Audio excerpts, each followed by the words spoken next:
Donc bonjour à tous, merci de participer à cet webinaire qui va traiter effectivement de la notion un peu globale du RH. Et on va commencer par vous présenter, tu peux me montrer sommaire si tu veux bien. Voilà. Donc le principe c'est d'avoir déjà une vision un peu globale des RH au niveau des entreprises, en tout cas de la nouvelle façon dont les gens consomment leur travail, on va dire, qui est liée effectivement à une notion de stratégie un peu globale par rapport à la difficulté qu'on peut rencontrer, ou pas d'ailleurs, sur la notion de recrutement. Aujourd'hui, bien sûr, la notion de recrutement est un élément un peu fondamental et extrêmement coûteux lorsqu'on rentre dans des erreurs de casting. Donc, le digital aujourd'hui, enfin, parce que nous sommes notamment dans le digital, mais je dirais surtout dans les problématiques d'entreprise, c'est effectivement d'utiliser le digital pour favoriser, on va dire, et optimiser littéralement ce travail. Donc la première partie, ça va être la stratégie, c'est moi qui vais l'animer. La notion de communication sur sa marque, c'est effectivement Alexis qui connaît bien les rouages pour bien, on va dire, profiler, recruter, toucher les bonnes personnes, les bons profils par rapport à une culture d'entreprise et que tout ça soit bien synchro. Il va vous en parler un peu dans le détail. Et ensuite, si je suis pas trop long, il va y avoir effectivement un bonus présenté par Laura, l'excellentissime Laura, qui va présenter, qui est chargée chez nous d'accueillir les nouveaux arrivants, à savoir qu'elle est numéro 2 dans la boîte, donc dans son rôle de dirigeante, mais aussi dans son rôle de RH, pour que justement ça se passe bien et que l'intégration d'une personne se fasse le mieux possible et bien évidemment le plus vite possible aussi, puisque même s'il y a une notion de, on va dire, empathique et humaine liée au RH, il y a malgré tout une réalité d'entreprise qui est de la productivité et de la rentabilité. Tu peux passer à la suivante si tu veux. Donc, introspection de l'entreprise. Donc, la marque employeur. Oui, on parle souvent de marque employeur, qui est en fait ni plus ni moins l'identité qu'a une entreprise euh, par rapport à son environnement, de façon générale, souvent à son marché et aux gens que ça touche, aussi bien ses clients, ses prospects, mais aussi les personnes susceptibles de collaborer dans l'entreprise. Et c'est en fait d'abord l'image ou l'identité, enfin, on va dire plutôt l'image, c'est vraiment le regard, comme c'est écrit, le regard porté sur le marché externe. Alors, pour vous donner un exemple concret, aujourd'hui, par exemple, alors encore une fois, on n'est pas dans l'industrie, on est plutôt dans le service, nous, dans notre cas, mais l'un n'empêche pas l'autre d'ailleurs. Aujourd'hui, par exemple, c'est sous l'initiative d'ailleurs d'Alexis, on a généré un document qui sert dans les écoles. Aujourd'hui, tout ce qu'on impose, c'est on le laisse en libre accès. C'est un outil qui permet d'analyser les réseaux sociaux et c'est un outil donc qui est proposé gratuitement, bien évidemment et qui est diffusé largement, simplement en précisant que sur le document, on demande à ce qu'il laisse le logo de notre agence. Ce qui fait que aujourd'hui, des étudiants, c'est assez diffusé, hein, on est assez content que ça a vraiment bien marché. Les étudiants sortant d'école directement connaissent la marquise sans avoir fait franchement beaucoup d'efforts. Il suffit effectivement de faire un contenu qualitatif. C'est un travail effectivement de réflexion au départ et de réalisation et on a trouvé ça, on le propose souvent à nos clients hein, d'ailleurs hein, lorsqu'ils ont cette problématique et c'est une chose qui marche bien. Pareil pour les candidats et même, alors j'en parle des écoles, mais ça peut être même les journaux. On a eu la chance, pour le d'ailleurs ce même support a été utilisé dans le Monde et nous a permis effectivement d'avoir un article dans le Monde, une chose inespérée, justement simplement en demandant à nous citer et ça a été le cas et c'était vraiment très porteur. Donc cette notion d'image, c'est effectivement l'effort qu'on peut avoir face à notre marché et y répondre de façon un petit peu empathique et malgré tout un minimum désintéressé, même si clairement on pense au retour sur investissement, mais aujourd'hui toutes les actions qui sont menées dans ce sens-là sont tout simplement extrêmement rentables. Bon, je pourrais citer d'autres exemples de clients, mais je ne voudrais pas non plus euh, faire preuve d'indiscrétion. Et je vous ai mis, juste L'identité, pour information, je vous ai mis le lien de l'outil dans le chat. bien joué, ça fait partie du travail, c'est bien. L'identité d'employeur, alors ça c'est vraiment la personnalité de l'entreprise. Alors bon, c'est plus lié même à la stratégie de la boîte, hein, ce qui est quand même fondamental. Souvent, ce sont des choses qui sont dites verbalement, portées par dirigeants, c'est évident, ou dirigeantes, pardon, et ce qu'on appelle les visions, les valeurs et les missions. Et dans ce cas-là, c'est vraiment la culture d'entreprise, et c'est une chose qu'il faut travailler, non seulement écrire, faire vivre, puisqu'elle peut évoluer, et bien sûr la communiquer, la diffuser de façon intensive, hein, il n'y a pas d'autre mot, aussi bien dans les équipes en interne parce que les gens qui travaillent déjà dans vos entreprises parlent de votre entreprise, et si ces valeurs sont comprises et bien sûr y adhèrent, c'est d'une efficacité redoutable. Donc, cette notion de vision du dirigeant, la vision, c'est vraiment, enfin, j'espère que tout le monde sait de quoi je parle, mais la vision, c'est véritablement comment voit le dirigeant ou la dirigeante d'entreprise, comment voit son entreprise et comment elle veut être perçue par rapport à son marché dans le domaine économique de façon générale. Les valeurs, c'est véritablement les valeurs. Bon, ça, je ne vais pas l'expliquer, j'imagine que tout le monde le sait, mais encore une fois, le fait de les maintenir, de les écrire, de les diffuser, c'est une chose qui est souvent un peu maltraitée. Donc, c'est un élément essentiel malgré tout de la maîtrise de l'identité, de la personnalité en fait de l'entreprise. Ensuite, il y a les pratiques. C'est les processus de recrutement, le type de management. Alors les avantages, bien que les avantages, j'en parlerai tout à l'heure. Euh, la notion des processus de recrutement et de type de management, là aussi, on se rend compte qu'il y a beaucoup d'écueils qui sont observés. Euh, pour donner un simple exemple, on se rend compte que la plupart de nos clients qui recrutent et qui nous demandent par exemple de retrouver des profils rares, euh, aujourd'hui, lorsqu'ils reçoivent un CV, n'appellent pas les précédents employeurs, par exemple, ce qui est quand même, enfin, alors c'est sûr que c'est un travail à faire, mais ça, malgré tout, dans notre cas, pour reprendre notre cas pour éviter encore une fois des indiscrétions, on se renseigne tout simplement parce qu'on favorise beaucoup le savoir-être par rapport au savoir-faire. Le savoir-faire s'apprend, le savoir-être ne se change pas. J'en suis convaincu. Donc aujourd'hui, se renseigner sur la personnalité, la notion chez nous, par exemple, l'ego, on va pas dire qu'il est interdit, mais on considère que l'échange et la communication entre nous doit être empathique. C'est-à-dire que c'est pas parce que, dans mon cas, je suis le patron que j'ai raison. Le but, c'est de pouvoir communiquer, de défendre sa position. Voilà. Nous, on part d'ailleurs sur des règles simples, hein, quel que soit le contexte, c'est interdit de crier, interdit de bouder et interdit de mentir. Ce sont des choses qui portent énormément, qui sont très simples à comprendre, et tout ça pour éviter de couper la communication entre nous. Je vais passer à la suivante, si je veux mettre 3 heures. Elle veut bien. Voilà. Merci. Attends, je vais juste déplacer la petite fenêtre parce que je perds. Voilà, c'est ça.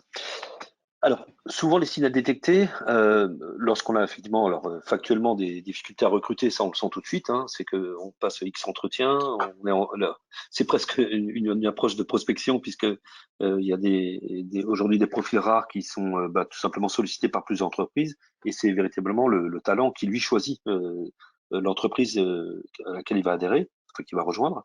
Donc aujourd'hui, si vous avez ce genre de difficultés, c'est un signe bien sûr important. Si vous voyez que trois entretiens sur 4, 3 profils retenus sur 4 ne vous rejoignent pas, il faut clairement vous poser des questions. Le turnover important, alors c'est une réalité aussi économique aujourd'hui, enfin économico-sociale, tout simplement parce que déjà avant le Covid, il y avait cette notion on va dire de bien-être. J'en reviendrai là sur les avantages d'ailleurs, parce que juste pour info, savoir que le salaire, par exemple, n'est que le troisième critère de choix pour un salarié pour rejoindre une entreprise. Avant tout, il y a une notion de bien-être et de perception, on va dire, de l'ambiance que je vais pouvoir vivre au travail. Quand je parle d'ambiance, ça ne veut pas dire qu'on fait la fête toute la journée, c'est le fait simplement d'avoir un travail reconnu, etc. Donc ce turnover est un signe très important, même s'il est une réalité, les gens se mettent de plus en plus en free, ne va plus avoir un patron ou une patronne qui les chapeaute et qui ne les respecte pas. Le notion de respect aussi, c'est très important. Et pareil, si vous avez des bruits de couloir, c'est souvent un symptôme, hein. Alors, nous, dans notre cas, on en a eu rarement. Mais à la seconde où il y a un bruit de couloir qui circule, on demande aux gens de venir et d'en discuter directement cash, quoi. Encore une fois, comme une de nos lois n'est pas de crier, le but c'est de les rassembler, de dire voilà, on va mettre les choses à plat, qu'est-ce qui est dit, qu'est-ce qui est vrai, qu'est-ce qui est faux.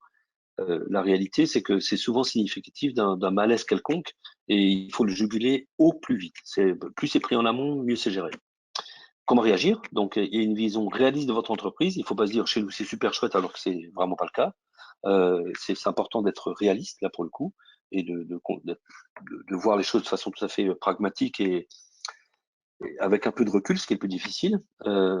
Après, il y a une réalité liée aux usages de votre marché. Alors, quand je parle d'usage de marché, c'est aussi un usage métier, puisque bien évidemment, nous, on est dans le service. Si je devais embaucher des ouvriers qui se coltinent des 3-8 et ce genre de choses, c'est une démarche totalement différente. Des industriels, d'ailleurs, ont choisi, par exemple, de créer petites entités dans des grosses entités de façon à jouer la cohésion de groupe et ce genre de choses qui a très très bien marché. Donc c'est à chaque marché et à chaque contexte métier, des formules existent pour justement améliorer cette notion de réalisme par rapport à l'équilibre entre l'économique et le social.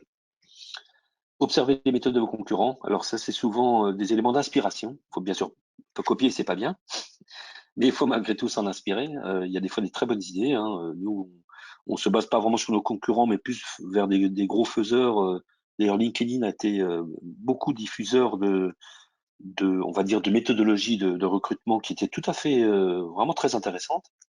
Je vous engage à aller sur leur site. Ils ont même des livres blancs à télécharger qui sont pas mal. Le principe, c'est effectivement de détecter vos faiblesses. Alors, le principe, c'est de faire le bilan à un moment ou à un autre de, bah voilà, nos faiblesses, c'est quoi? C'est peut-être la valorisation du travail bien fait qui n'est pas réalisé. Bah, dans ce cas-là, c'est un chantier. Le recrutement, bah, les gens sont peut-être laissés à l'abandon lorsqu'ils arrivent ou en tout cas pas assez bien suivis. Et dans ce cas-là, on se rend compte qu'il y a tout de suite une sorte de petit malaise qui s'installe et c'est vraiment une chose à travailler. Donc, définir les différents points de façon à ce que ce soit une opération humainement qu'on peut prendre en charge, hein, parce que si on se dit bah, il y a 1000 choses à faire, on ne se fera pas, c'est de prendre chaque élément, les prioriser et les traiter les uns après l'autre par rapport à leur importance. Donc c'est trouver vos singularités aussi, c'est ce qui est lié à l'identité d'entreprise. Aujourd'hui, bon, je manquais 2 secondes d'humilité, mais aujourd'hui, les gens qui viennent rejoindre Tease sont généralement super motivés parce qu'on a pour le coup une bonne réputation qui est absolument pas justifiée, quand je plaisante. Mais on a une bonne réputation dans ce domaine-là et c'est vrai qu'on a la chance d'avoir des gens qui, bah, clairement, viennent pas chez nous parce qu'ils veulent quitter leur ancien emploi, ils viennent chez nous parce qu'ils veulent venir chez Tease. Et ça, c'est un élément qu'on travaille beaucoup en interne. Et encore une fois, parce que je pense que même si on a des fois des caractères différents, il y a malgré tout le fond, on est bienveillants les uns envers les autres. En interne, alors c'est vraiment un élément extrêmement fort en termes de communication, parce que l'interne discute avec l'externe, hein, on discute avec la famille, les amis, et cette notion d'image est un élément, c'est les meilleurs porteurs, les meilleurs ambassadeurs, hein. D'ailleurs, on appelle ça l'employé advocacy, je suis du anglais, pardon. Mais ça veut bien dire ce que ça veut dire. Les employés sont les avocats de l'entreprise. C'est un élément extrêmement fort de diffusion de l'esprit de l'entreprise, cette culture d'entreprise. Et ça passe par effectivement une intégration structurée. Là aussi, Laura vous donnera on va dire, les usages que nous on fait et qu'on préconise bien sûr à nos clients aussi pour intégrer des ressources et des talents. C'est vraiment faire en sorte que lorsqu'il vient, il soit accueilli, qu'il y ait des réunions récurrentes de façon à savoir si tout se passe bien, aussi bien au niveau de son poste, mais des gens qui le côtoient. Tout ça sont des choses très importantes. Une stratégie d'entreprise claire et diffusée. Alors ça, c'est dès le départ, diffuser ces fameuses valeurs dont je parlais tout à l'heure. Il faut que tout cet esprit et non seulement cette culture soit diffusée déjà au départ, mais et aussi des éléments, on va dire vraiment factuels qui sont simplement les procédures. Si aujourd'hui on lui donne un carnet avec, enfin un cahier avec 100 pages en disant voici les procédures et débrouille-toi, il y a peu de chances qu'elles soient vraiment efficacement exploitées. Livret d'accueil, là aussi Laura en parlera tout à l'heure. Les formations, c'est bon un élément obligatoire, hein, c'est la loi, mais c'est aussi extrêmement porteur, même s'il faut des fois motiver les gens à le faire parce qu'ils sont emportés par le quotidien, mais ce sont des choses qui valorisent les gens, qui valorisent toute l'entreprise, qui sont souvent au bénéfice même de l'entreprise. Donc c'est vraiment des choses à favoriser. Au départ, pour être tout à fait franc, j'avais mon petit côté bourrin là où je me disais bon les formations ça veut dire qu'ils travaillent pas, mais en fait je me rends compte que c'est extrêmement profitable. Il faut savoir des fois combattre ses propres préjugés. C'est aussi communiquer sur le projet interne. Alors, les projets d'entreprise, on va dire de façon générale. Nous, on traduit ça par ce qu'on appelle une luntiste tous les lundis matins avec toute entreprise. On fait ça en visio aujourd'hui. Hein. Télétravail oblige. Et, demain, on va continuer à pratiquer d'ailleurs en visio. Où on explique voilà ce qu'on a fait la semaine dernière et voilà ce qu'on va faire la semaine prochaine. Les bons projets, les bonnes nouvelles, les mauvaises nouvelles aussi. On cache rien. Très peu de choses en tout cas. Bon, il y a des choses stratégiques qu'on ne peut pas non plus diffuser de façon évidente, mais on essaie d'être le plus transparent possible en impliquant les gens sur la réalité globale de l'entreprise et pas juste son petit service ou sa petite équipe. Apporter de la reconnaissance, c'est un élément fondamental. Aujourd'hui, chez nous, quand ça se passe mal, alors on n'engueule pas les gens, par contre, parce qu'on considère que s'ils ont fait une erreur, ils n'ont pas fait exprès. Ça fait partie du contrat de base. Hein, pour nous, c'est rédhibitoire. Quelqu'un qui voudrait du mal à l'entreprise, bien évidemment. Ça paraît évident, mais c'est pas si évident que ça. Donc, s'il y a un problème, ben, on tape pas sur les gens, on analyse le problème et on trouve la solution avec la personne qui a vécu ou qui a subi ou qui a même provoqué cette erreur, de façon à ce que ça ne se reproduise pas. Et bien sûr, on le communique. La reconnaissance, c'est aussi dire qu'une chose est bien faite, c'est dire putain, super, t'as fait un chouette boulot, merci beaucoup, c'est génial. J'y tiens beaucoup aussi et je fais très attention à ça et je me rends compte que c'est un coup de boost fort pour tous les gens parce que bon, j'ai été peu salarié dans ma vie, mais les fois où j'ai été et que je bossais mes 20 heures par jour parce que je suis comme ça et que c'est une notion presque de personnalité, enfin de façon de vivre, euh, de savoir qu'on s'est donné à fond et de voir que ce n'est pas vraiment reconnu, bah, c'est quelque chose de très décevant. Donc ça, je l'ai bien appris. Et aujourd'hui, c'est vrai que quand le travail est bien fait, il faut bien sûr le reconnaître. Alors les conditions de travail, waouh, ça c'est un vaste sujet. Euh, alors ça, c'est propre à chaque entreprise, hein. Dans notre cas, par exemple, on n'économise pas les sous pour acheter des chaises pour les développeurs. Ça a l'air bête, mais une chaise ergonomique qui coûte effectivement un prix un peu un bras, bah, c'est quelque part où on se dit, bah voilà, on se moque pas de ton boulot et on fait attention que non seulement tu bosses bien, mais que t'es pas mal au dos quand tu rentres chez toi. C'est un simple exemple, mais c'est aussi les espaces de pause, la notion d'organisation flexible. Nous, ce qu'on impose, par exemple, c'est que bah, tu as le droit d'aller emmener tes gamins à l'école le matin, même si c'est après les heures, pendant les heures travaillées. Seulement, faut dire que t'es pas là. Et il faut bien sûr que tu rattrapes ton temps, enfin en tout cas que tu remplisses ta mission comme si ce n'était pas le cas. Mais la confiance ne veut pas dire qu'il n'y a pas de contrôle. Bien évidemment, on contrôle ce genre de choses, et on le dit aussi, hein, que c'est contrôlé, de façon à ce qu'il n'y ait pas d'abus, et aussi pour rassurer tout le monde, parce qu'on ne reste que des humains. La flexibilité, c'est lié à ça, quoi. Et les logiciels adaptés, on a un intranet qui effectivement bah, communique, qui est le pendant de la lentille, hein. On communique ce qui est fait, les nouveaux arrivants, présentation, etc., etc. On est entre deux slides, c'est marrant. Vous voyez la même chose que moi? Reviens peut-être en arrière et avance. Voilà, parfait. Ben, là, je vais laisser la parole à Alexis, parce que j'étais peut-être plus long que prévu, même d'ailleurs. Et Écoute, la c'est très prise en bien, hein. Je partie, pense que non, non, pour une fois, non, je suis mauvaise langue. si tu Mais peux le dire, non, hein. non, non, non, non, non, je tiens à Plus on souligner tes vieillit, bons points. plus Et on se connaît. là, tu es bien, on a même un peu le temps de papoter, de prendre un café. Bon, pas trop non plus. Mais Ça c'est pour très Voir qu'on si me passe le le bonus, brevet hein. d'écolage s'est bien passé pour mes filles. voilà, Ok, voilà. bah, merci beaucoup à tous et bah, je laisse la parole en tout cas à Alexis. Oui, tout à fait. Alors, avant d'aborder la communication de sa marque employeur, qui est un aspect fondamental, puisque avoir une marque employeur, la travailler, comme l'a expliqué Jean-François, en interne, en externe, ça demande d'avoir des prérequis solides, une base solide, et avant de la communiquer, et bien de vraiment la fortifier, la solidifier. Je voulais juste vous rappeler que vous pouvez, via le chat, poser vos questions. On prendra en effet 10 minutes. Alors, si vous posez des questions, on peut prendre 15 minutes. Dans tous les cas, on respectera l'horaire de 11h30. Mais voilà, n'hésitez pas, si vous avez même des questions maintenant, on les traitera au fur et à mesure et avec grand plaisir. Alors, Jean-François a évoqué beaucoup de choses sur la marque employeur. Alors, quelques petits chiffres que moi j'aime bien donner. Alors, c'est peut-être mon côté data analyst, hein, d'analyse de données. J'aime beaucoup les chiffres. Mais il y a des chiffres qui sont très intéressants que vous pouvez trouver bien entendu en ligne ou dans d'autres webinaires. Il faut savoir par exemple qu'une entreprise avec une bonne marque employeur, hein, peut diminuer, alors on voit 40, 50, à peu près 43% le coût d'embauche par exemple. Donc l'investissement, il faut considérer la marque employeur comme un investissement, pas forcément une dépense. On verra que dans la communication, c'est aussi un investissement. Et ce coût d'embauche également, il est aidé en fait, par 67% des candidats qui aussi acceptent un salaire moins élevé, on va dire, en tout cas font plus de compromis avec une entreprise qui a une bonne image en ligne. Donc ça, voilà, c'est des chiffres que vous pourrez vraiment retrouver partout, que d'ailleurs on vous partagera sur le chat. Il y a des vrais effets, alors il y a des études plus ou moins précises, mais qui sont très concrets.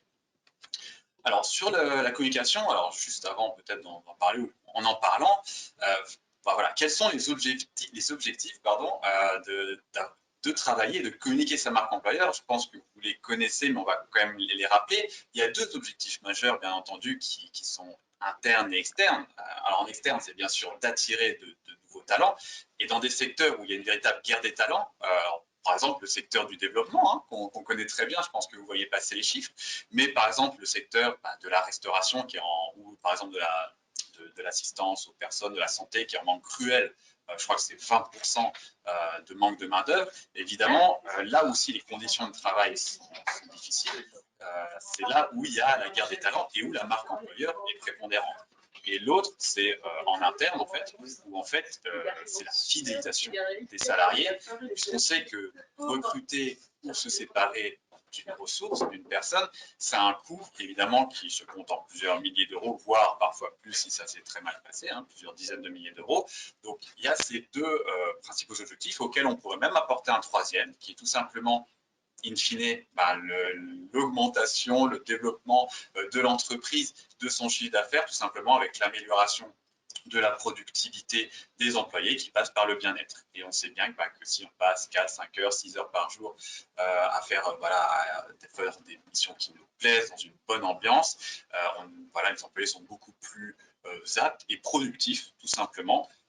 Et donc, ça gagne aussi pour l'entreprise. Et pour atteindre ces objectifs, bien sûr, c'est bien sûr ce que Jean-François aussi a évoqué, mais c'est la transmission, le partage des valeurs, bien les communiquer, on va voir comment, et d'avoir aussi une vraie identité employeur. Alors, il y a cette notion de transparence, d'honnêteté qui est importante.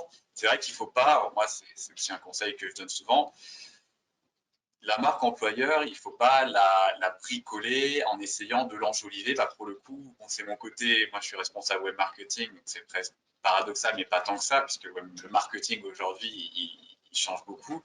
Mais il ne faut absolument pas enjoliver, enrober une marque employeur dans le mauvais sens. Évidemment, il ne faut pas promettre et faire des promesses qui ne peuvent pas être atteintes, puisque quand vous recrutez et que les personnes s'en rendent compte entre ce que vous proposez, je dirais, sur le papier à l'entretien et ce qui est vraiment, souvent, par exemple, une mauvaise concordance d'émission, ça peut être terrible derrière, en effet, sur ce que Jean-François avait dit. Si vous avez 3 personnes que vous avez récemment recrutées qui partent, 3 sur 4, voilà, il faut se poser des questions. Donc voilà, il y a ce principe, bien évidemment, de ne pas mentir, de ne pas trop enjoliver, mais je veux dire, le marketing est là aussi pour rendre attrayant, et c'est ce qu'on va voir. Et vos cibles, alors elles sont nombreuses. Il y en a, par exemple, vous ne pensez pas forcément, bien sûr, vous pensez à vos collaborateurs, vous pensez aux futurs candidats, mais ce n'est pas les seuls pour lesquels la communication de la marque employeur va être importante. Il y a aussi des partenaires. Que vous travaillez dans une grande entreprise, une organisation, une institution, une petite entreprise, une PME, peu importe, vous êtes amené en fait à travailler avec différents partenaires, c'est-à-dire des personnes qui ne travaillent pas au sein de votre organisation, qui peuvent être des indépendants, qui peuvent être des agences par exemple de communication comme nous ou autres, et qui eux aussi, où il y a aussi une certaine guerre des talents, des agences de développement aussi finalement sont aussi très sollicitées et qui de plus en plus vont sélectionner leurs clients. Et c'est vrai qu'il y a aussi ce réflexe de la part des différents prestataires, bien sûr, de vérifier la solidité financière, ça joue, mais de vérifier l'irréputation, la bonne aussi marque employeur, la bonne réputation. Et c'est vrai que des mauvais échos peuvent finalement vous voir signifier des refus de la part de partenaires, et ça, c'est un frein au développement. Donc ça, il faut penser aussi aux partenaires. Et puis les talents passifs qui se prennent, alors presque dès le berceau, si je puis dire, mais en fait, dès les études, où, comme l'a dit aussi le lien qu'on vous a envoyé, grâce à des ressources, grâce déjà à une petite communication en faisant appel aux écoles, aux professeurs, de faire connaître votre marque, les initiatives, les valeurs. Si vous prenez un étudiant, 18, 19, 20 ans, il va arriver sur le marché du travail, il aura déjà entendu quelques notions. C'est vrai que nous, on l'a souvent vu, parce que ces ressources sont souvent partagées dans les licences et les masters que font les personnes qui viennent ici en alternance, en stage, voire en CDI, bien entendu. Et ça a un effet de finalement, j'ai le choix entre 3 ou 4 entreprises. C'est vrai que je m'en suis souvenu, j'ai le réflexe d'aller d'abord, au lieu de taper agence de communication, je vais taper TIS parce que ça me fait penser que c'est une agence digitale. Voilà, donc ça, c'est très important. Et enfin, la dimension commerciale pour finir dans vos cibles, vos prospects aussi, ils vont vérifier votre, bien sûr, comme on a dit, solidité financière, mais également la solidité de votre réputation, le bien-être, parce que le bien-être avec ses employés, il retranscrit aussi le bien-être qu'on peut avoir, la relation qu'on peut avoir avec des prospects et des clients. C'est vrai qu'il y a vraiment une relation directe entre on va dire il y a beaucoup de parallélisme entre le recrutement et la partie commerciale en fait. La notion de réputation, d'ambiance, en fait, de réputation de façon générale d'une marque va clairement être jugée aussi bien par le consommateur, qui est d'ailleurs je vais pas dire un nouveau critère, mais c'est une évolution de la façon de consommer aujourd'hui. Les gens recherchent la sincérité, tout simplement. C'est-à-dire que, comme le disait Alexis tout à l'heure, si effectivement on n'est pas top au niveau recrutement et qu'on tente de s'arranger, faut le dire, quoi, tout simplement. Voilà, on a des axes d'amélioration à traiter, on est en train de les faire, on va vous mettre au courant de l'avancée de ces chantiers. Donc, de dire la vérité, en fait, c'est souvent extrêmement profitable, encore une fois. Et c'est pareil dans le domaine plus purement commercial. Ne pas avouer ses lacunes, entre guillemets, c'est préparer un terrain très négatif, hein, pour être tout à fait clair. Oui, pardon. Ouais, tout à fait, tout à fait. Bah, la dimension commerciale que connaît bien Jean-François, c'est un de ses sujets d'expertise. Vous pouvez d'ailleurs retrouver nos webinaires sur alors sur notre site internet, notre blog, et sur notre page YouTube, notre chaîne YouTube, où on a voilà, quasiment tous les webinaires. Bah, depuis déjà plus d'un an, on en a fait, je sais pas, déjà 6 ou 7, je crois, Laura, en tout cas, déjà quelques-uns. Ouais, facile, hein. Donc, il y a tout. Il y a accompagner, par exemple, des porteurs de projets. Il y a bien sûr, moi, en tant que spécialiste web marketing, bah, choisir les bons leviers pour générer des ventes, générer des prospects. Donc voilà, régalez-vous sur la chaîne YouTube, c'est toujours hyper intéressant. Et je précise que ce webinaire sera bien sûr, vous sera envoyé aussi par email pour bah, le partager, pour le reconsulter et aussi disponible sur la chaîne YouTube. Alors, on a parlé un peu des objectifs, des enjeux de la communication. Alors, évidemment, ça paraît indispensable, je pense que vous le savez, mais maintenant, de façon pratico-pratique et concrète, ben, comment on fait? Quelles sont les bonnes pratiques? Quels sont les bons moyens? Qu'est-ce qui existe? Est-ce qu'il y a besoin d'un gros investissement ou pas? Je pense que c'est une question, d'ailleurs, vous pouvez poser toutes vos questions, je le rappelle. Alors, avant, bien sûr, de sélectionner les moyens, petite précision, si vous ne connaissez pas, mais c'est un des enjeux, d'ailleurs, on en a souvent parlé dans nos webinaires précédents, c'est ce qu'on appelle les personae. Les personas au singulier, hein, ça vient du latin. Qu'est-ce que c'est un persona? C'est un groupe de personnes qu'on va identifier. Alors, on peut appeler ça une cible, hein, dans un jargon peut-être plus militaire. Mais c'est un groupe de personnes qu'on va identifier et qu'on va segmenter, enfin que vous allez aussi, que vous devez segmenter. En général, une entreprise a plusieurs personnages, 3, 4 ou peut-être parfois plus, soit qui partagent des caractéristiques démographiques, on va dire, communes, peut-être des hommes entre 25 et 35 ans qui font tel type de métier, ça peut être un type de persona, ou des valeurs et des émotions, par exemple, communes.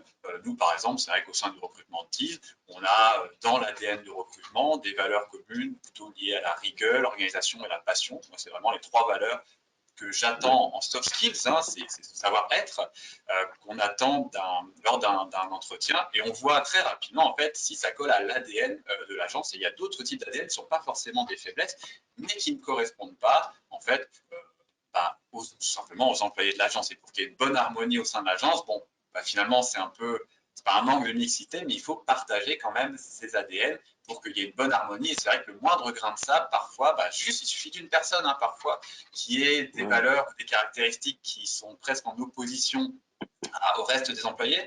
Voilà, ça peut être assez dangereux et on le répétera jamais assez. Et Jean-François connaît très bien aussi ce genre de problématique. Les erreurs de casting, c'est très très cher. On va appeler ça comme ça, tout à fait. Donc voilà, une fois que vous l'avez fait, c'est très important parce que vous allez pouvoir, alors il y a des fiches, d'ailleurs je ne sais plus Laura si on a des fiches accès en livre blanc, des fiches de personnalité ou pas, ou si on le propose tout simplement lors de nos accompagnements. Alors on a un accompagnement qui s'appelle Success Tease, voilà, donc un succès en route vers le succès, la réussite avec Tease, mais on propose un atelier où on définit les personas avec des fiches qu'on puisse cocher, que vous conservez et que vous pouvez transmettre aussi aux autres collaborateurs, à l'équipe pour partager, que ce soit la communication ou RH, c'est toujours très, très important. En marketing, c'est surtout utile pour définir les profils des prospects, bien évidemment, mais c'est une chose qu'on peut bien sûr appliquer au recrutement. Tout à fait. L'outil qu'on a, il s'adapte, que ce soit vraiment pour la communication marque employeur ou que ce soit pour vos clients. Oui, bien sûr. Exactement. Donc, on dispose de beaucoup de ressources. Elles ne sont pas forcément toutes en ligne, c'est vrai, parce que bah, des fois, on en garde aussi pour nos clients, hein, c'est vrai. Donc, si vous faites partie de nos clients, bien sûr, c'est des choses qu'on peut faire à disposition. Puis si vous ne faites pas encore partie de nos clients, vous pouvez laisser vos coordonnées, vous pouvez passer par le site internet de TIS d'ailleurs. Ce sera avec plaisir pour vous accompagner sur les différents enjeux et besoins que vous avez, que ce soit marque employeur. Alors, une fois que vous avez vos personae, voilà, quels moyens on peut utiliser? Il y en a presque pléthore. Hein. Est-ce qu'on utilise le site internet? Est-ce qu'on utilise LinkedIn? Est-ce qu'on utilise des plateformes de recrutement? Quel est le besoin finalement? Alors, évidemment, le besoin, on l'a répété, c'est la fidélisation et c'est bien entendu le recrutement de talents et la détection de talents. Il y a une plateforme que vous connaissez toutes et tous qui est très intéressante, c'est bien sûr la page LinkedIn. Et bien, il faut savoir que ça devient aussi un réflexe. Alors, il faut savoir que je crois que c'est, si je reprends mes chiffres, il y a quand même 81%, par exemple, des personnes qui vont chercher un emploi, 81%, plus de 4 personnes sur 5, qui vont chercher sur Internet des informations et qui se renseignent. Donc, il faut imaginer qu'il y a 80% des postulants qui vont taper votre nom sur les moteurs de recherche, sur Google, sur Internet, et ils vont tomber généralement souvent sur votre page LinkedIn, si elle existe, si elle est bien remplie, mais aussi sur d'autres supports. Et avant même d'accéder à votre site Internet, passez par exemple ce qu'on appelle la page Google My Business. Bon, tout le monde ne connaît pas ce terme, mais en fait, vous tapez agence Tease, vous tapez le nom de votre marque. Généralement, vous avez à droite, alors si vous regardez sur mobile, c'est généralement tout en haut, vous avez un petit encadré avec les coordonnées de l'entreprise. Pareil, je vous invite vraiment à revendiquer cette page si vous ne la contrôlez pas. Vous avez souvent un petit bouton revendiquer l'entreprise où vous pouvez mettre à jour les horaires, les bonnes images. Et ça passe aussi par ça, par la création de contenu pour développer la marque employeur. Un autre chiffre qui est intéressant, je pense, qui vous intéressera aussi, il faut savoir qu'en fait, il y a plus de 90% des candidats qui en fait apprécient et aimeraient voir des vidéos dans les annonces d'emploi. Alors ça apparaît tout bête, et puis on se dit oh, une vidéo c'est beaucoup de travail, mais c'est pas forcément une vidéo bien shadée, bien faite, presque trop propre publicitaire. En réalité, ce qu'on voit par expérience, c'est que plus une vidéo va générer de la transparence, donc ça peut être même filmé avec le téléphone, en fait on s'attend à du vrai. Voilà, c'est le vrai qui domine maintenant, c'est l'authenticité. Et on se rend compte qu'on booste, que ça soit en recrutement, hein, on booste le nombre de recrutements, hein, ou on booste aussi le nombre de ventes. Par exemple, si vous prenez des vidéos d'avis clients, ça marche très bien aussi. Donc on est vraiment dans, je ne vais pas appeler ça l'industrie du vrai parce que c'est un peu péjoratif, mais on est de plus en plus là-dedans. Et par exemple, les avis que vous voyez sur Amazon ou d'autres plateformes sont de plus en plus contrôlés et il y a des marques qui se sont fait rejeter, hein, hors d'Amazon, interdiction de vendre parce que les avis étaient truqués. Voilà, c'est bien sûr des choses que je vous invite à ne pas faire. Donc, une fois que vous avez vos différents supports, il y a au sein de ces supports des fonctionnalités qui sont très intéressantes. Je ne vais pas forcément les détailler, et puis les autres webinaires en parlent. Mais par exemple, sur LinkedIn, alors pour le coup, LinkedIn est vraiment dédié à la marque employeur, un petit peu Facebook, hein, parce qu'on a quand même le réflexe Facebook. Mais LinkedIn, c'est vraiment la plateforme des postulants, presque trop. Alors, on ne parlera pas de social selling forcément, mais LinkedIn, alors Viadeo n'existe plus trop, donc je ne vais pas en parler. Hein. LinkedIn est vraiment maintenant leader sur le marché du réseau social entreprise. Mais c'est vrai que LinkedIn a pour le coup vraiment ce réflexe et s'est imposé en tant que plateforme de recrutement et de marque employeur, mais elle n'est pas seule. Il y a d'autres outils, alors que vous connaissez ou pas, je pense notamment, alors c'est dans le 4e point, hein, Welcome to the Jungle, qui est français hein, d'ailleurs, qui a vraiment développé une solution, on voit plus ça une solution, avec bien sûr un site internet, une visibilité, mais des outils, et qui peuvent vraiment pour le coup booster énormément votre marque employeur. Bon, je ne reviendrai pas sur tous les chiffres qui permettent de bénéficier la marque employeur. Mais ça, c'est très intéressant. Vous tapez Welcome to the Jungle. Ou alors Glassdoor, qui est plutôt américain, mais qui commence à bien arriver en France. Et en fait, ces supports-là vont permettre de booster aussi, de parler de vos recrutements. Voilà, alors, pas forcément le processus, même si ça aide, mais en fait de définition des missions qui sont très importantes, et puis bien sûr de la vie, d'employé advocacy, comme on a parlé Jean-François, de parler de la vie au bureau ou la vie sur le terrain, la vie au chantier, ou voilà, qu'est-ce qui se passe. Ça, c'est quelque chose qui est, en fait, où ces plateformes vous accompagnent, c'est-à-dire ils vont pas vous dire, bah voilà, vous mettez des choses dessus sans être, en étant assez vague. Dans ce qui est bien avec notamment Welcome to Jungle, c'est qu'ils ont vraiment une méthodologie où ils vont vous accompagner, vous donner des bonnes pratiques. Donc ça, c'est des bonnes choses. Et ils ont aussi des ressources très intéressantes. Et enfin, pour développer votre visibilité de marque et de marque employeur sur Internet, alors c'est une partie qui n'est pas forcément évidente, ça demande aussi une bonne communication en interne ou avec ses partenaires et bien sûr ses collaborateurs, c'est de collecter les avis. Et ça, c'est vrai que de développer les avis, alors sur Google dans un premier temps, mais on peut aussi noter sur Facebook, hein, c'est tout à fait possible, ou sur Glassdoor. Il faut savoir que les algorithmes de ces outils, plus elles disposent d'avis, alors bien sûr, un mélange toujours d'avis constructifs, des avis avec 5 étoiles sur 5, c'est bon. Je dis ça, c'est vrai que nous, malheureusement ou heureusement, on a, je crois, une vingtaine d'avis sur Google. Pour l'instant, il n'y a que 5, donc mettez un 4 si vous plaît. mais c'est presque bizarre d'avoir 5 étoiles. Voilà. Donc, en général, avec des centaines d'avis, en tout cas plusieurs dizaines d'avis, avoir en effet 4,7, 4,8, on se rend compte par des études que ça marche beaucoup mieux en effet que d'avoir 5, même d'avoir 4,2, 4,3, parce que finalement, personne n'est parfait. Voilà. Alors, c'est vrai que c'est à développer aussi. En tout cas, pareil, nous, on accompagne beaucoup de clients sur les différents process et outils pour générer des avis. Il y a des outils qui existent et qu'on pourra évoquer. Donc, voilà sur les moyens qui sont tout à fait concrets. De façon encore plus précise, alors sans rentrer trop dans le détail, et puis je vais aussi terminer cette partie de communication, puisqu'il y a un petit bonus qui vous attend dans cette vidéo, dans ce webinaire. Bien sûr, il faut s'adapter au nouveau code. Alors, même sur des entreprises, finalement, on peut qualifier de sérieuses, je veux dire, tous les métiers sont sérieux, bien entendu. Alors, c'est vrai que dans le secteur de la communication, on peut se permettre d'être un peu plus léger, mais par exemple, des métiers, je ne sais pas, d'architecte, enfin, on se rend compte que, voilà, ça ne peut pas non plus être, enfin, quand je dis sérieux, c'est-à-dire dans la communication institutionnelle classique, on va dire. Et en fait, avec les réseaux sociaux, avec les nouvelles plateformes, tout simplement, c'est des nouveaux codes, c'est des nouveaux usages qui, depuis 20-30 ans, et l'avènement d'Internet se développe de plus en plus, et depuis 5 ans, puis aussi des nouvelles générations qui grandissent avec le téléphone en main, avec le discours. Alors à l'époque, on abrégeait nos messages, on écrivait en 3 lettres, maintenant ça n'existe plus, on fait plutôt des phrases complètes, mais on utilise beaucoup les emojis pour traduire des émotions, par exemple. On utilise aussi des phrases courtes et percutantes. Et voilà, c'est aussi un des codes à utiliser désormais dans votre processus de recrutement ou de marque employeur. C'est voilà, d'ajouter alors plus ou moins d'émojis. On ne va pas évidemment faire des hiéroglyphes, il ne faut pas déchiffrer les messages, même si ça peut être des petits jeux très sympas, bien entendu.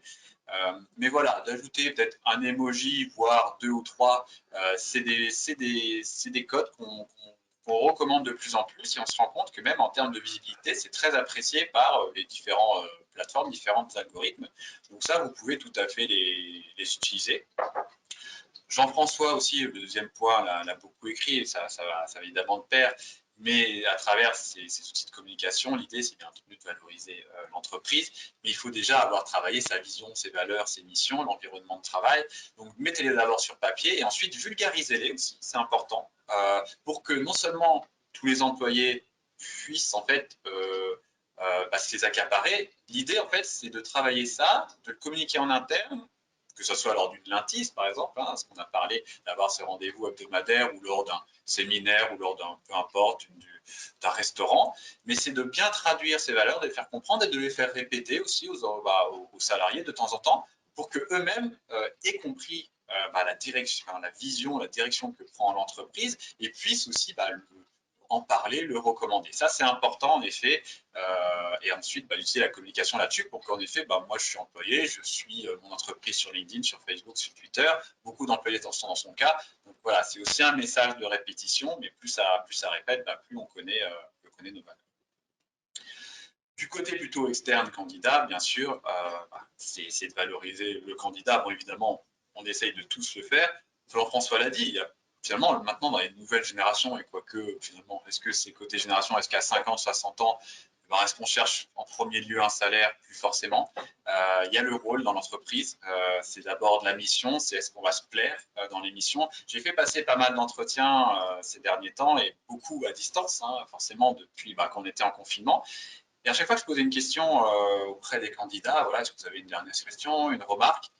C'est revenu, allez, dans 90% des cas, c'est même plus est-ce que l'entreprise propose du télétravail. Alors, c'était des entretiens pour TIS ou pour d'autres clients, parce qu'on propose aussi de faire passer des entretiens. C'est pas si elle propose du télétravail, c'est combien de jours l'entreprise propose en télétravail. Et vous voyez, il y a des évolutions comme ça. C'est hyper intéressant, mais c'est devenu presque un acquis. Alors, voilà, évidemment, quand le télétravail est possible, bien entendu, si on est ingénieur qualité dans une usine, c'est un peu plus délicat, donc s'il y a peut-être des possibilités quand on travaille sur ordi, mais c'est devenu presque un acquis.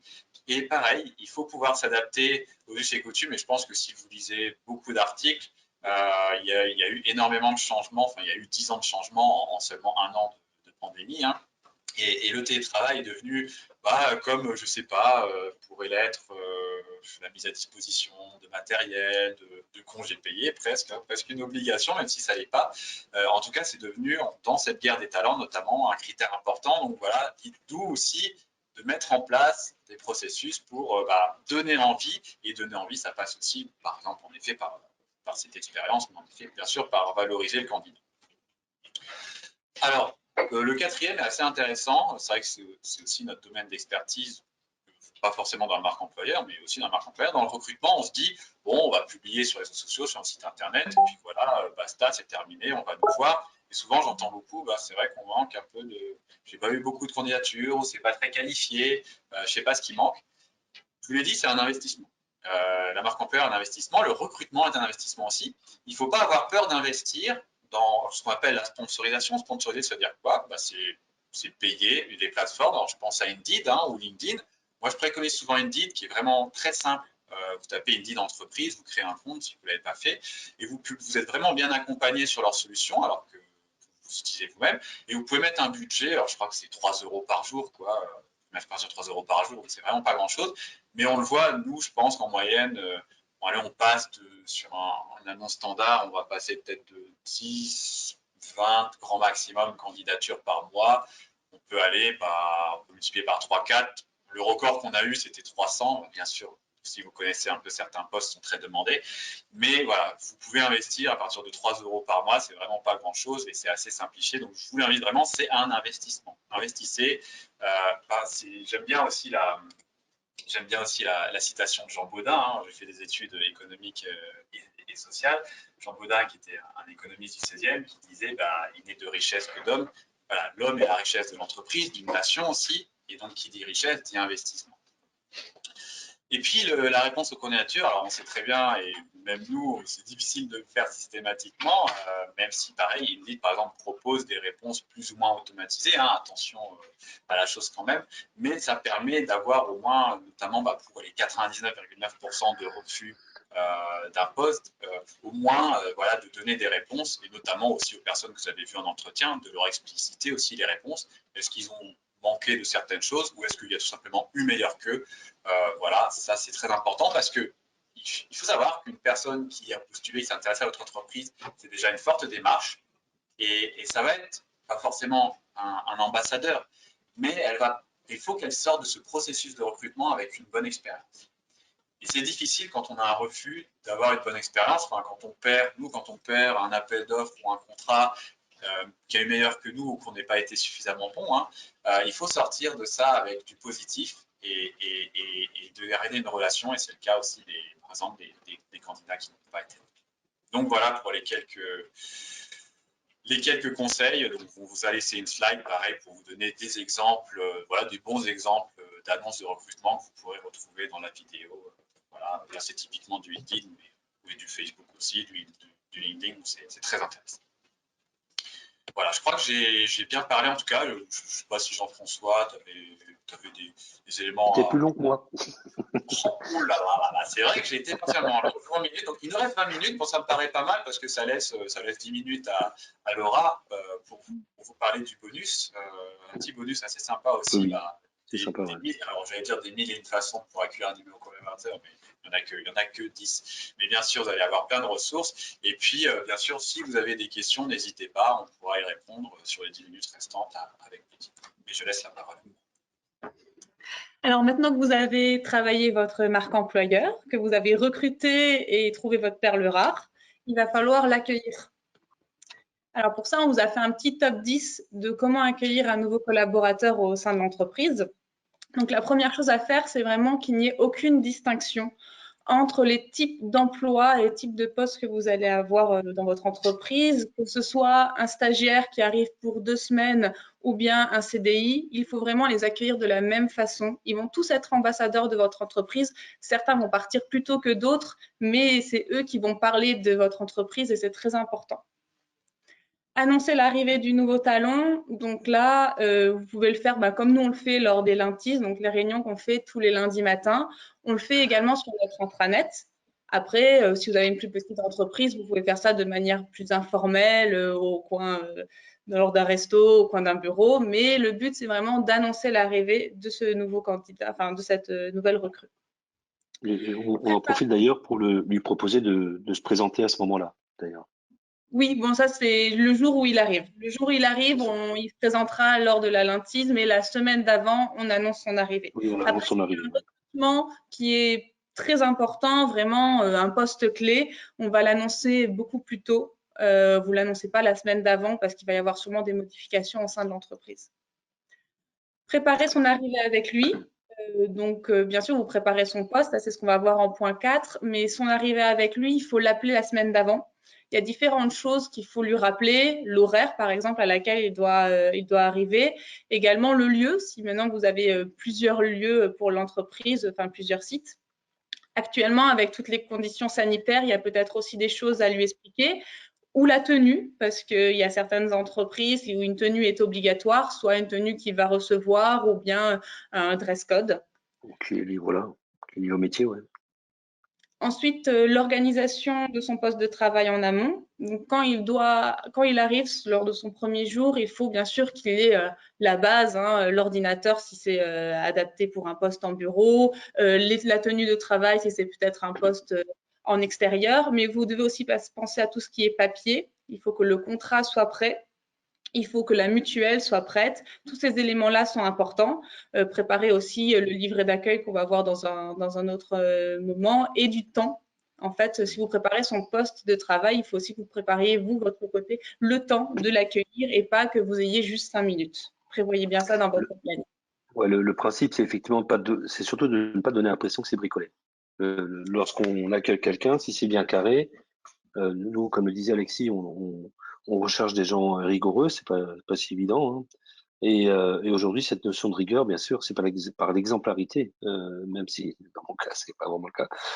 C'est l'exemplarité qui va montrer que ce qu'on demande, on le fait, quoi, dans le fond, quoi. Donc c'est vrai que c'est très important. C'est pas tellement l'aspect légal des choses, c'est beaucoup plus une question de perception. J'arrive, j'ai mes comptes déjà qui sont créés, j'ai mon email de l'entreprise, c'est pas bricolé, quoi. Très important cette impression d'être bien accueilli. Vous n'avez qu'une seule chance de faire une première bonne impression. Waouh, oui, c'est vrai. Ça fait longtemps que je n'ai pas entendu celle-là. Organiser un pot de bienvenue. Donc ça va bien sûr dépendre de la taille de votre entreprise. Vous pouvez le faire soit avec l'ensemble de l'entreprise, soit juste interservice. Donc là, ça va être ramener les petits pains, faire ça à la cuisine, la salle de pause, la petite salle de réunion si vous avez. Et également déjeuner avec lui. Alors c'est souvent quelque chose qu'on oublie, mais laisser quelqu'un qui vient d'arriver tout de suite son premier déjeuner tout seul, tandis qu'il connaît personne. Nous, on vous conseille fortement de l'inviter au restaurant, soit à deux, soit au moins avec le service qui va s'occuper de lui ou avec qui il va travailler. Parce que le laisser comme ça dans la cuisine, à la cantine, c'est peut-être pas toujours l'idéal lors du premier jour. Donner le livret d'accueil. Donc un livret d'accueil, nous on en a un, c'est quelque chose de très important. À l'intérieur, on va noter les liens vers les procédures, on va noter l'organigramme de l'entreprise, une petite introduction également sur l'entreprise. Vous pouvez le faire en version numérique, qui sera peut-être plus interactive, ou bien en version papier. Ce qui est aussi très apprécié de la part des nouveaux collaborateurs, c'est une petite vidéo ludique où vous pouvez avoir le petit mot du président ou de la présidente, une présentation des locaux, surtout si vous avez différents sites, et des différents métiers et collaborateurs. Offrir une welcome box avec les goodies. Alors, bien sûr, les goodies, il faut qu'ils soient adaptés au poste de travail. Voilà, donc nous, on offre par exemple un calepin, on offre des stylos. Bon, on va aussi offrir un briquet, un petit ouvre-bouteille, mais ça, c'est les petites choses en plus. Et actuellement, comme c'est très à la mode, on offre des masques, du gel hydroalcoolique et également des lingettes désinfectantes. Mais j'espère qu'un jour, on n'aura plus besoin d'offrir tout ça. Donc, essayez que ce soit assez adapté à la personne et au poste qu'il va prendre, enfin de votre nouveau collaborateur. Et pensez aussi, nous, on offre souvent des petits gâteaux, des bonbons, des chocolats. C'est toujours apprécié. Lui attribuer un parrain et une marraine. Alors, on a tendance à avoir toujours notre N+1 ou notre collègue qui va nous former, mais le parrain ou la marraine, elle a tout à fait un autre rôle. En général, c'est pas quelqu'un qui est dans le même service. Ça va être un N+1, une N+2. mais qui va être là plutôt dans le but d'intégrer la personne, de la faire connaître d'autres personnes que son service et d'être présent s'il y a plutôt des difficultés ou un problème d'intégration. Éviter que ce soit une personne du même service parce que ça va créer pas toujours quelque chose de très serein. Voilà, c'est plutôt un conseil là-dessus. En plus de diffuser, ça, on va dire de rencontrer des gens plutôt transversalement dans l'entreprise, quoi. Oui, c'est ça. Mettre en place des objectifs concrets. Alors, c'est vraiment ce qu'attendent les candidats ou les personnes qu'on a au sein de l'agence, c'est avoir des objectifs concrets. Lors de la première semaine, donnez-leur tout de suite ce que vous attendez de lui, même si c'est un stagiaire, qui va être là une semaine, un mois, 6 mois. Vous devez lui donner ses objectifs afin qu'il sache vraiment ce qu'on attend de lui. Et ça va lui permettre aussi de structurer, d'organiser son travail en fonction de ce que vous demandez. Même s'il est aidé, bien sûr. Oui, bien sûr.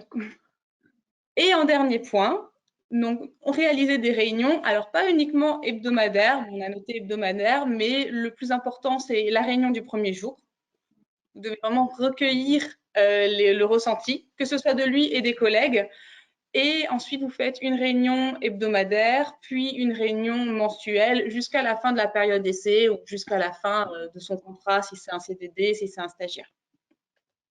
Alors, à savoir que justement pardon, excuse-moi, Laura, c'est un point qu'on n'a pas abordé, mais qui est conclu dans le livret d'accueil, c'est à la fin de la période d'essai, si effectivement ça se concrétise, c'est véritablement de proposer de diffuser sur les réseaux même perso, le fait qu'il travaille dans l'entreprise. Alors, on ne peut pas obliger, bien évidemment, mais l'inciter gentiment et de façon, on va dire, un peu insistante, permet malgré tout, encore une fois, de diffuser la marque employeur.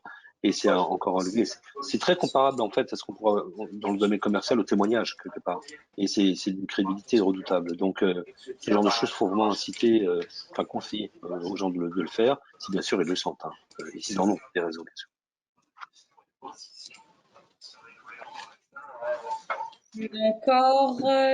On a encore 10 minutes. Donc, pour la partie questions-réponses. Voilà, si vous voulez, vous pouvez bien sûr poser des questions-réponses. Je ne sais pas si Tiffany elle a recueilli des questions. Vous pouvez poser du coup vos questions sur la petite partie. Sinon, il y a le chat également. Tout à fait. Attends. Alors, il y a une question qui est là, qui est intéressante en fait, c'est comment convaincre ma direction. Alors, je pense par exemple, qu'on travaille dans la RH, pas forcément s'il n'y a pas de département RH, mais on a parlé que c'était un investissement, n'est-ce pas? Et c'est vrai que là, vous avez raison de poser la question parce que vous n'êtes pas le dirigeant, vous n'avez pas forcément le contrôle sur les budgets puisque c'est un investissement. Vous ne voulez pas que ça soit bricolé, comme on l'a dit, c'est pas non plus que ça soit fait n'importe comment. Voilà, quels sont un peu ces petits conseils, je pense, pratiques pour convaincre ma direction. Alors moi, j'en ai quelques-uns, peut-être que Jean-François et Laura pourront compléter. Déjà, ce que je vous ai dit, je pense que, alors, je ne sais pas si je vous ai convaincu à travers quelques chiffres, mais en général, les directions, vous connaissez comment elles fonctionnent, très pragmatiques, bien sûr les chiffres sont prépondérants, et la meilleure façon de convaincre, c'est simplement par A plus B ou moins 1 plus 2. Donc je vais vous laisser une petite infographie, pour le coup, qui n'est pas de nous, qui est d'une entreprise spécialisée aussi, et plus dans le RH. Mais en tout cas, vous allez voir que c'est des chiffres, une dizaine de chiffres comme ça, quelques-uns que j'en ai utilisés, et que vous pourrez ressortir en effet à votre direction pour les convaincre. Donc je vous en ai déjà parlé, par exemple, une bonne marque employeur, ça diminue quasiment de moitié d'un recrutement. Donc déjà au niveau de la direction, ça fait alors attendez, je recrute 10 personnes, ça coûte 100 000 euros. Imaginons que vous passez par un cabinet externe, ça joue énormément. Voilà, et puis il y a pas mal d'autres chiffres qui sont très intéressants selon les profils que vous recrutez. Donc écoutez, je vous le mets dans le chat, voilà. Et puis je crois qu'il y a, je ne sais pas si Jeff, tu veux rajouter quelque chose, puis il y a d'autres questions qui arrivent. Donc, Moi, alors, pour je vois une convaincre, question. Ouais, allez, vas-y, Laura. convaincre aussi, n'hésitez pas à faire des sondages au sein de l'entreprise. Donc, ça dépend de la taille de votre entreprise, mais si vous avez des délégués du personnel, c'est tout à fait dans leur rôle de savoir en fait comment s'est passé les recrutements, comment s'est passé les intégrations. Si l'entreprise reçoit en fait des sondages sur le fait qu'il y ait des difficultés, ou bien si vous voyez que le turnover est trop important au sein de l'entreprise, ça va aussi pouvoir les inciter à travailler leur marque employeur. Je vois une question, alors je sais pas si j'ai pris dans l'ordre, hein, pardon. Que propose votre agence en termes de support à la mise en place de la marque employeur et quel est l'investissement? Alors, très difficile de dire combien ça coûte puisqu'il n'y a pas une seule formule par rapport à ce type de problématique. Il faut bien sûr, encore une fois, s'adapter à un marché, à des profils, à la concurrence. C'est vraiment lié à des contextes chaque fois particuliers. On a des demandes effectivement. Alors, on n'est pas une agence de recrutement, je tiens à le préciser, hein. On nous demande effectivement souvent d'accompagner les agences de recrutement pour à l'aide des réseaux sociaux, trouver le bon profil, parce que ça, c'est vraiment une mécanique de profilage, et c'est vraiment, là, pour le coup, c'est presque technique, hein, et ça marche. Ça permet effectivement de toucher des gens qui recherchent du travail, ou soit travaillent dans d'autres entreprises et trouver le bon profil aussi, bien sûr. C'est une réalité. Mais aujourd'hui, très difficile de vous donner. Alors bien sûr, le minimum, s'il y a vraiment une problématique, on va dire générale au niveau de l'entreprise, c'est d'avoir un site à part qui est vraiment un site de marque employeur. Alors pourquoi à part? Ça répond tout simplement à un mécanisme purement de visibilité. L'entreprise pour la partie site de l'entreprise et des choses qu'elle propose en termes de métiers ou de prestations ou de fabrication, va parler effectivement du bénéfice client, alors que la marque employeur va plutôt prôner le fait on va dire de la culture d'entreprise, du plaisir de travailler dans cette entreprise, en tout cas des points forts qu'elle peut avancer ou les axes d'amélioration qu'elle est en train de traiter, parce que ça aussi, encore une fois, la notion de sincérité est un élément fondamental. Mais par contre, la visibilité va être beaucoup plus identifiée si le site est vraiment à part en disant, ben voilà, Tease, marque employeur, c'est ici, et voilà nos esprits, témoignages de salariés, les arrivées, les départs, pourquoi les départs, ne pas hésiter à s'exprimer là-dessus, ça crée on va dire un lien de confiance qui est un élément fondamental et qui se ressent dès le premier entretien, c'est clair. Oui, tout à fait. On Vous pouvez a avoir effectivement. un site dédié, comme dit Jean-François, où en effet passer, alors comme To The Jungle par exemple fait très bien ça, c'est vraiment un espace dédié. Il y a d'autres plateformes qui existent. Voilà, Oui, il y a plein de plateformes. on peut aussi vous Oui. donner des. Ou des outils, ça dépend vraiment du contexte, hein. Il y a des fois où les plateformes, entre guillemets, automatisées marchent très bien. Dans d'autres cas, il faut faire de la personnalisation. Il faut étudier chaque cas. Mais il n'y a pas une solution universelle à ça et encore une fois, très difficile de donner un budget, hein. Si on recherche un DG d'une énorme entreprise sur un marché international, c'est pas du tout la même chose que si on cherche un développeur web dans un domaine particulier et en France et voire dans la région, quoi. Donc c'est vraiment très très propre à chaque contexte. Donc la question était que propose votre agence comme service? Donc nos services qui sont liés à la marque employeur. On va avoir le travail de la stratégie. Donc là vraiment on va travailler la Si elle n'est pas stratégie de établie. la marque employeur. Ouais. Donc avec SuccessTease, donc c'est vraiment un programme que l'on a, que Jean-François s'occupe particulièrement, tout de Success Manager. On va avoir donc là-dessus le travail des personas, rechercher quel type de persona vous allez avoir, quel type de discours il faut que l'on travaille avec vous, les supports que l'on... Les objections, la totale, Voilà, ouais. les objections, les supports qu'on peut travailler. Donc, on va par exemple faire un audit de votre site pour voir si la marque employeur est bien mise en valeur Touche ou vos non. cibles en fait, touche les bonnes cibles. Ouais. Voilà, les bonnes cibles. Analyser aussi vos réseaux sociaux pour savoir plutôt s'ils sont tournés justement marque employeur ou bien s'ils sont plutôt tournés vers du B2B, B2C. Ça, c'est aussi des choses que l'on va mettre en place. Que vous avez d'autres choses que l'on fait, on va faire le community management si maintenant vous avez aussi des besoins, vous n'avez pas le temps de communiquer marque employeur. En termes d'autres services que l'on propose. Tout un panel d'outils monumentaux et là aussi c'est utiliser les bons outils au bon moment et par rapport encore une fois à des ambitions et des moyens.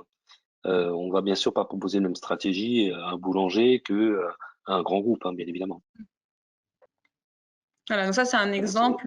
Si vous avez vraiment des besoins, vous n'hésitez pas, on pourra vous recontacter par la suite. J'ai aussi une question, hormis GMB ou Facebook pour une reco, Il faut une adresse Gmail.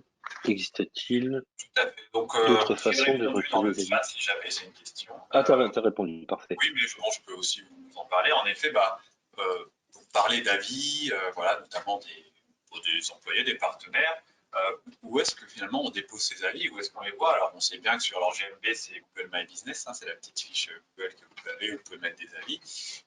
Et puis Facebook, je pense que vous l'utilisez aussi, vous savez comment ça marche. Mais c'est vrai, sur quelle autre plateforme les plus utilisées, on va retrouver ce système d'avis? Alors, il y en a finalement beaucoup et il n'y en a pas beaucoup, puisqu'il n'y a que quelques, on va dire, leaders voilà, qui sont bien visibles. En dehors de Facebook et Google, en effet, alors sur LinkedIn, vous en avez, mais ils ne sont pas forcément super bien mis en avant, mais ça existe toutefois. Donc évidemment, LinkedIn fait partie de ces outils. Glassdoor, qu'on a évoqué, là, je vous invite en effet à récupérer aussi si votre. Alors, je ne crois pas qu'ils aient un processus automatisé de création de marque, mais vérifiez quand même et créer aussi un espace sur Glassdoor. Comme j'ai dit, c'est très anglo-saxon, mais ça se développe de plus en plus en France. Et puis, Indeed aussi, d'ailleurs, je crois, le fait. Donc, vous pouvez regarder sur Indeed aussi, vous pouvez l'utiliser. Et puis, les pages jaunes, tout bêtement. Mais il faut savoir qu'alors on pense les pages jaunes, l'annuaire, ça n'existe plus. C'est pas si vrai. Il y a encore une certaine visibilité des pages jaunes. Ça apparaît plutôt bien sur les moteurs de recherche quand on tape. Alors soit quand on tape le nom de votre marque, soit quand on tape un peu la description de votre entreprise. Je pense à nous par exemple, agence digitale à Strasbourg, agence de communication à Strasbourg. Il va y avoir des liens vers voilà les agences qui existent à Strasbourg. Hop, les pages jaunes. Et là après chaque page, chaque entreprise a ses petites étoiles ou ses petits avis. Donc voilà, il y a plusieurs façons il y a plusieurs leviers pour trouver ça. Le meilleur moyen, ce que je vous invite à faire, c'est tout bête, mais je pense que vous l'avez déjà fait, mais allez-y, vous tapez le nom de votre marque et vous pouvez chercher les résultats. Il y a aussi un petit bonus d'ailleurs, le 11e bonus donc, qui peut être intéressant. On est plus sur de l'e-réputation. Mais si vous voulez être un peu alerté, par exemple, contrôler, surveiller votre image de marque, de l'entreprise qui est dit, vous avez quelques outils, dont un qui est très connu, qui est très pratique, qui est gratuit, c'est Google Alert. Vous tapez Google Alert en français ou en anglais, je pense que les deux fonctionnent, et vous serez alerté par email, soit une fois par jour, soit une fois par semaine, soit dès qu'il y a une mention d'un article, d'une page qui parle de vous. Et après, vous avez d'autres outils plus ou moins chers ou payants ou gratuits, par exemple Mention, qui est très intéressant, qui récupère eux-mêmes la détection d'avis sur les réseaux sociaux, sur Twitter, sur Instagram, sur Facebook, en temps réel. Et ça, c'est vraiment des outils très intéressants pour surveiller ce qui se dit de vous. Et vous verrez qu'il y a beaucoup des candidats, des postulants, des prospects, des partenaires, toutes les cibles qu'on a vues qui parlent. Et comme on le disait, c'est bien de répondre au maximum d'avis, qu'ils soient positifs ou constructifs, ça soit simplement remercier ou ça soit d'apporter un certain type de réponse. Ça améliore de tous les cas la réputation, également la marque employeur, et puis ça permet très souvent de prendre contact, par exemple quand il faut dénouer des nœuds ou des conflits, ça permet vraiment de prendre une première prise d'initiative. On l'a vu avec des entreprises qui nous ont appelé, j'ai une mauvaise note, j'ai une crise de réputation et tout. On leur a dit, vous avez essayé juste de contacter cette personne, juste d'en savoir plus, ah non, et tout. Franchement, dans quasiment 100% des cas, c'est ce qu'on a préconisé. Ils l'ont contacté. Dans 90% des cas, c'était une mauvaise compréhension, comme la communication, on connaît, mais mauvaise compréhension d'une partie et de l'autre. Ils se sont mis d'accord, ok, je retire mon avis. Même nous, on avait eu une étoile, une personne qui disait, oui, Jean-François, avec sa montre connectée, il pense qu'il peut vendre des sites internet, etc. Un truc comme ça, je crois que J'ai même pas de montre connectée. T'as pas de montre connectée. Et voilà, on a pris Maintenant, contact oui. avec lui en lui disant, 10 minutes après, parce qu'on est notifié en temps réel, voilà, bonjour, on essaye de comprendre le motif d'insatisfaction, on ne vous voit pas dans notre base de clients, est-ce qu'on peut vous aider et tout, et puis voilà, ça a été, la personne a changé son avis tout seul, je ne sais pas pourquoi, qui a fait ça, on n'a aucune idée, mais voilà, c'est la prise d'initiative. Il faut bien sûr aussi réfléchir pas trop à chaud, mais d'être réactif. Donc c'est bien que vous puissiez par exemple créer un modèle, ce qu'on appelle nous un cahier de modération, un petit fichier Excel, vous mettez les questions, les réponses, vous validez ça selon l'expérience, selon les questions que vous recevez, si c'était bien ou pas bien, et vous pouvez transmettre ça par exemple à un community manager ou au responsable de communication ou à un RH. Voilà, bon, j'ai un peu dépassé, mais c'est vrai que c'est des très bonnes questions. Je crois qu'on a terminé. si on ne veut pas vous laisser trop en retard. En tout cas, je voulais vraiment vous remercier bien sûr Laura, remercier toute l'équipe. Il y a eu Tiffany, il y a eu Lilou, je crois, il y a eu Roman, enfin toute l'équipe de TIS pour l'organisation de ce webinaire. Jean-François, bien entendu, pour son intervention. Et puis, je vais laisser Jean-François et Laura faire leurs adieux. Mais vous retrouverez, bien entendu, la vidéo sur notre chaîne YouTube par email. Et si ça vous a intéressé, si vous souhaitez vraiment approfondir la chose, et même si vous avez des idées aussi de webinaire, c'est toujours avec plaisir. On pose à chaque fois de la question, mais on vous écoute vraiment. Et voilà, on essaye d'en faire tous les 2 mois à peu près. C'est vrai que tous les mois, ça devient un peu trop répétitif. Maintenant, il y a plein de webinaires partout. On développe aussi d'autres moyens d'interaction. Il y a des livres blancs qui sont très intéressants. On n'est pas allé sur Clubhouse parce que bon, il faut aussi… si vous ne connaissez pas Clubhouse, c'est un réseau social avec que de l'audio. Bon, je ne vais pas rentrer dans les détails, mais voilà, il y a plein de façons de faire. Si vous avez des idées, vraiment, n'hésitez pas. On est vraiment très à l'écoute. Laissez un appel, un email, un tweet. Voilà, allez-y, c'est avec plaisir. Et je laisse les derniers mots à Laura. On n'aura pas de webinaire pendant les 2 mois d'été.